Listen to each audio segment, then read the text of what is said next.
Hi, and welcome to the weekend edition of the 2020 Economic Recession and Preparation Channel. I'm your host, Tony. Thank you for joining me. Please make sure to hit that subscribe button. Now, on to today's topic. Today's topic, we're going to be talking about college towns becoming ghost towns and its economic impact as a result of this pandemic worsening and spreading. As a matter of fact, when a university town sneezes, the whole town gets pneumonia. That is crazy.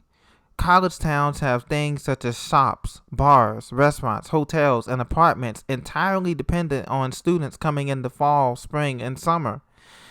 And now, as campuses are only partially reopening, with 58% of colleges now only offering in-person instruction, now we have over 27% having strictly online classes. That means dormitories are shut down. That means campus apartments and off-campus housing is being hurt significantly. The economic impact of the pandemic on college towns means that they're going to suffer major losses in income, employment, and even population. I mean, can you imagine university towns becoming ghost towns in the next 2 to 3 years as everyone shifts to a digital learning platform?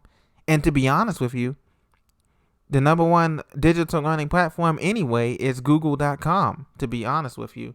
Because you see, by the time that you get that bachelor's degree, that master's degree, that PhD, that JD, that MD, a lot of the information that you learn at these historic and top universities is obsolete by the time you graduate. That's how fast the speed of information is moving in every field. Many universities in the Big Ten Conference, the Big 12 Conference, the ACC, the Atlantic Coast Conference, and the Southeastern Conference are located in medium and small university towns. And these towns are going to be suffering now, especially that a lot of them have canceled their football programs. Can you imagine big-time football programs like the University of Tennessee, the Florida State University, the Ohio State University, Michigan, Notre Dame, canceling their big programs? Canceling the football program. The football program is the feeder for the university. All of the boosters, the alumni, the ticket sales, all of that funnels into the school and brings tremendous profits for the school off the backs of these athletes that play these sports like football and basketball. With all of that canceled, all of that revenue is going down the drain. Not mention the teachers and the staff and the faculty that now has to do online classes and endure the extra burden of not knowing whether or not their job is even safe with the proliferation of online degrees. Even in big university cities like Chicago, Boston, and Philadelphia, that they have a large higher education presence, they're going to have to consider where their city, how the impact of this is going to be on their cities. Especially can you imagine during times of spring break, Thanksgiving break, Christmas break, when these students are no longer bringing in the revenue of travels to the airports, to the bus stations, to the train stations. These students are no longer taking their refund checks and blowing it on TV, big screen TVs and mini refrigerators for the dormitory rooms. Or the ladies blowing their refund checks on decorations and interior decorations and comforters and sets and things to make their room more cozy. All of that lost income will never be returning to a lot of these mid-sized to small-sized college towns. In some cases, the college is the town, as in the case of like Yale New Haven or a Florida State University or a Texas Tech or a Texas A&M University in College Station, Texas. The college is the town that makes up the majority of the jobs, from teachers to custodians to librarians to everything else.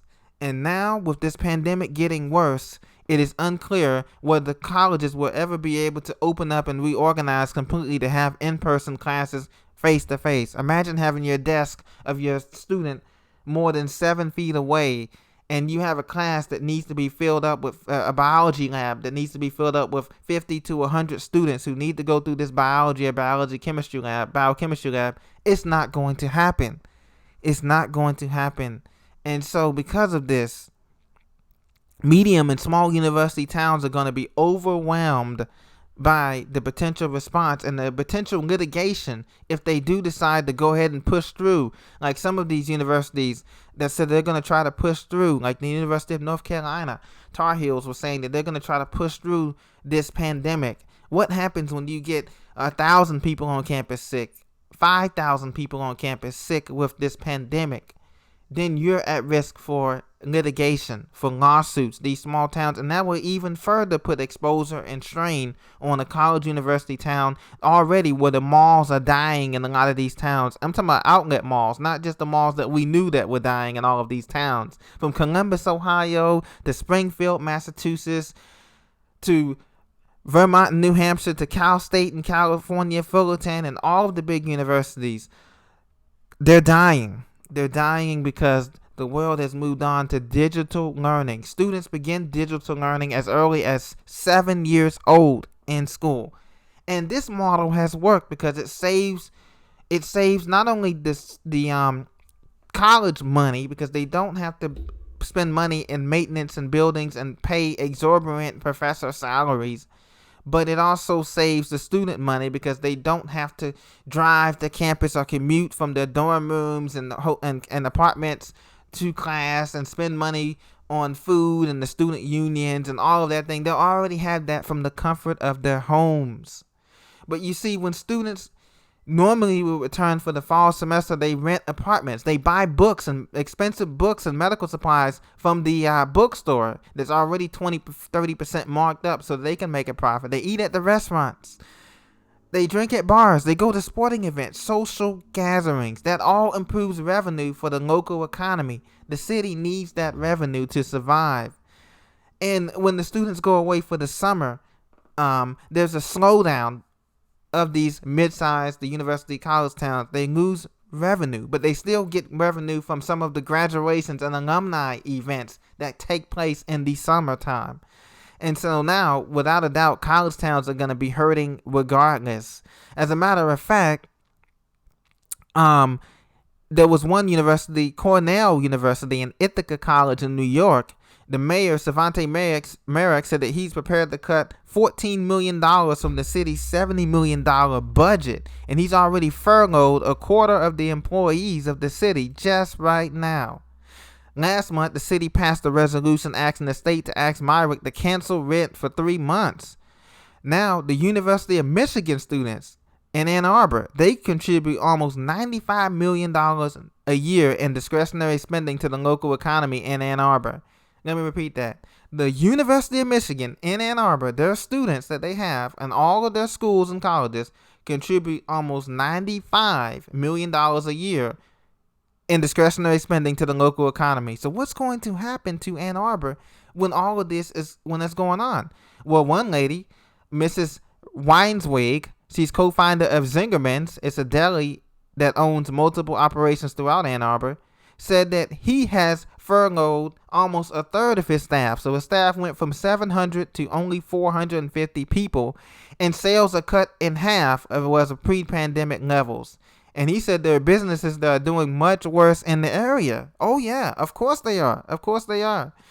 All of these places, some places are even closing their doors. In Amherst, Massachusetts, the University of Massachusetts, UMass, they're offering remote classes, and he expects 30% of the businesses to shut down within this year.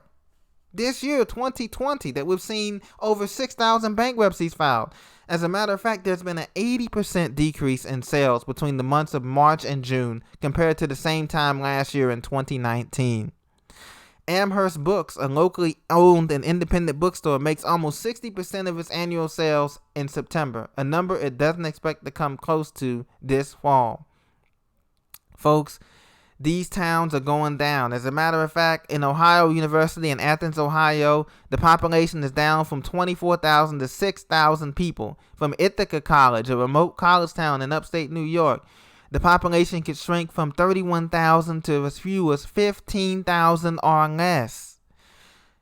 And the mayor of Athens, Ohio said if we don't get a good head count of these students, we could lose 40 million over the next 10 years. Oh, I think it could be much more than that. The main thing is that the American economy is built on the service economy.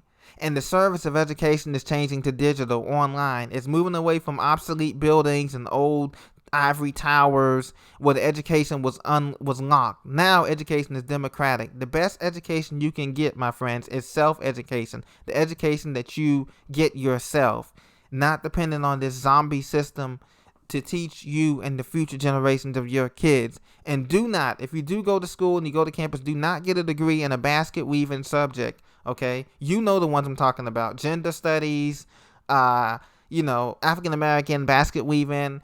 Don't do it, please. If the only reason you should be going to a university or college is if to get a degree in a solid subject, business, accounting, medical, law degree, something that you can get licensed in, okay? Do not make the mistake of doing that. I've seen too many younger people in the past do that, and I do not want you to go down that route and have $100,000, $200,000 in student loans that you cannot repay back in this economy. So self-education is the best education. Get digital, get Google, get Khan Learning Academy. That's a good one. Get on udemy.com, Khan Learning Academy, Google, and start learning at your own pace and learning about life and future. And most importantly, it's going to help you during the collapse, because this collapse is here and there's no sign of turning back. Be blessed, my friends. Have a great weekend. I'll talk to you soon.